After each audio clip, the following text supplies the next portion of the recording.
The Home Secretary confirmed plans to hold 5 local Telford-style inquiries in towns hit by child rape gangs.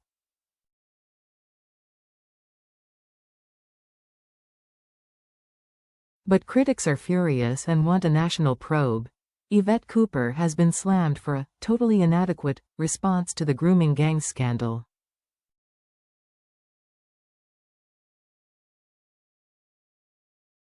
The Home Secretary confirmed plans to hold 5 local, Telford-style, inquiries in towns hit by child rape gangs.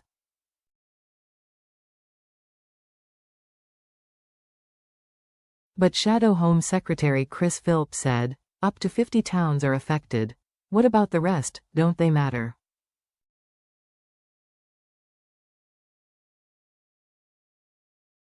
The Home Secretary confirmed the government will back more local inquiries, despite calls for a full public probe into the crisis.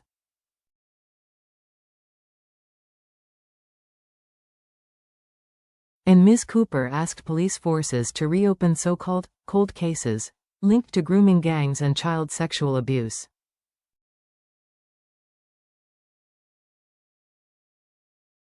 But Shadow Home Secretary Chris Philp said, "The government's announcement of just 5 local rape gang inquiries is totally inadequate.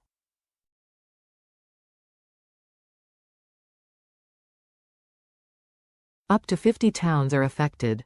What about the rest, don't they matter?" And it appears these local inquiries won't have the legal powers under the Inquiry Act 2005 to compel witnesses to attend, take evidence under oath and requisition written evidence.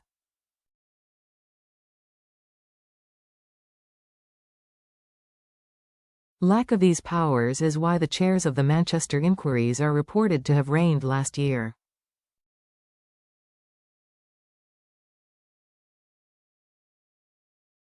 Victims, the public and even Labour Mayor Andy Burnham want a full national public inquiry with the powers needed to compel evidence.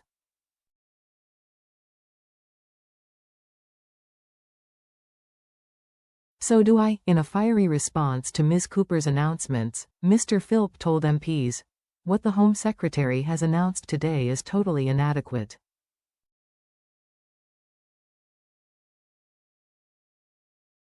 It will only cover a fraction of the towns affected, and the inquiries appear they will not have the powers they need.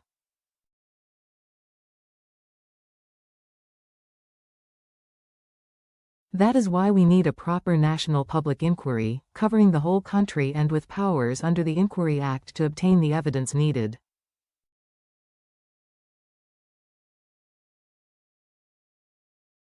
It's not just me that thinks that. Recent polling shows that the vast majority of the public back a national public inquiry, including 73% of Labour voters.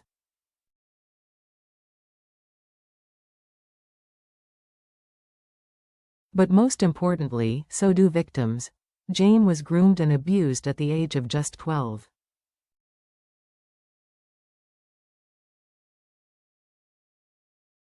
She was gang raped repeatedly. She told the police and her social worker. At one point the police found her being abused by an illegal immigrant, but the police arrested Jane.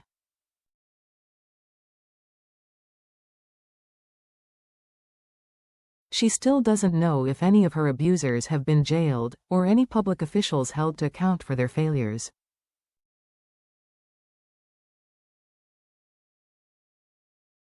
Jane now wants a proper national public inquiry. Home Secretary, why don't you?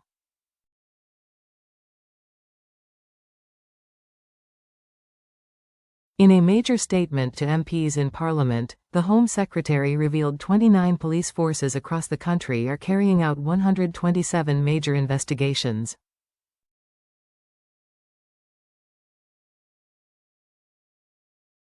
There were 717 cases of abuse linked to grooming gangs in 2023. Ms. Cooper admitted, "We expect all these figures to be a significant underestimate."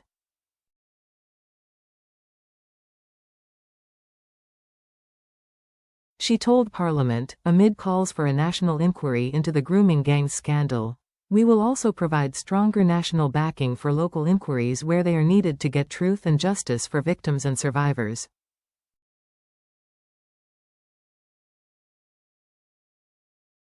The Prime Minister and I both met last week with survivors from Telford who had enormous praise for the way that local inquiry was conducted after there had been failings over many years.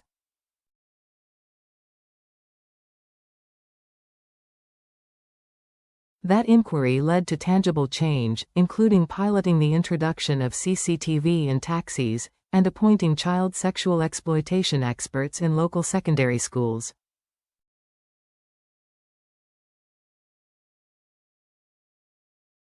As we have seen, effective local inquiries can delve into far more local detail and deliver more locally relevant answers and change than a lengthy nationwide inquiry can provide.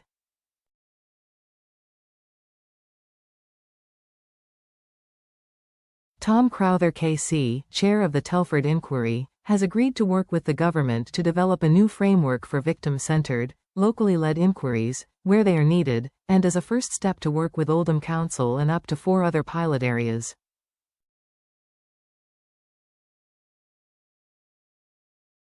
Ms. Cooper confirmed she wants police chiefs to reopen cases linked to grooming gangs.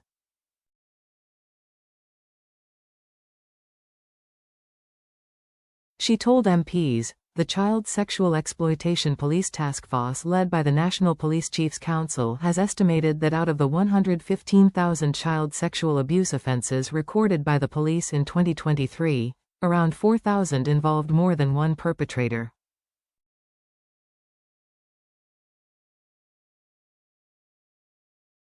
Of those, around 1,100 involved abuse within the family, and over 300 involved abuse in institutions.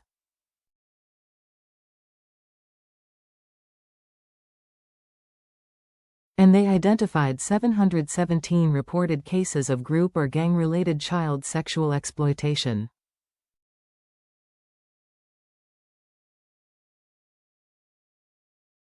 But we know the vast majority of abuse goes unreported, so we expect all these figures to be a significant underestimate.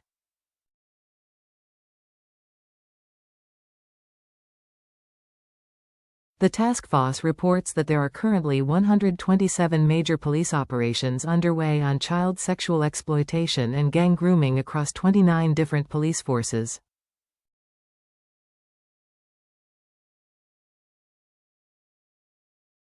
Many major investigations have involved Pakistani heritage gangs, and the police task force evidence also shows exploitation and abuse taking place across many different communities and ethnicities.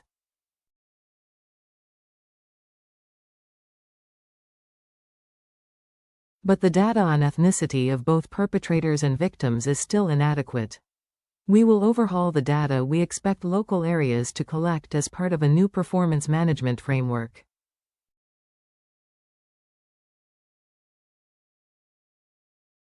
But I have also asked the Child Sexual Exploitation Task Force to immediately expand the ethnicity data it collects and publishes, gathering data from the end of the investigation when a fuller picture is available, not just from the beginning when suspects may not yet have been identified.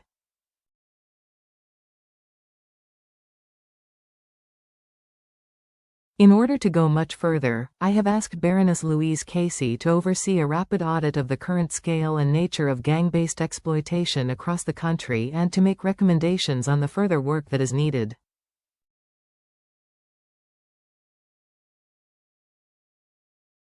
The national audit will have a £10 million budget and will focus on the cultural drivers and ethnicity of the gangs.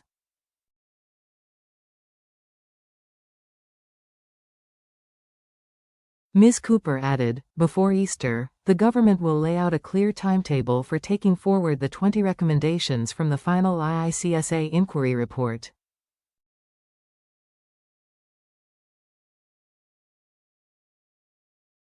Four of those are specifically for the Home Office. I can confirm that we have accepted them, including on disclosure and barring.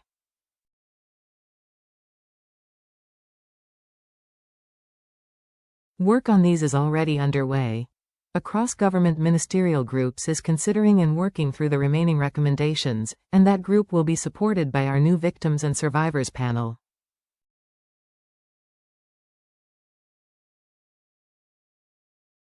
In addition, I can confirm today that the government will implement all the remaining recommendations in IICSA's separate standalone report on grooming gangs from February 2022, including updating key Department of Education guidance.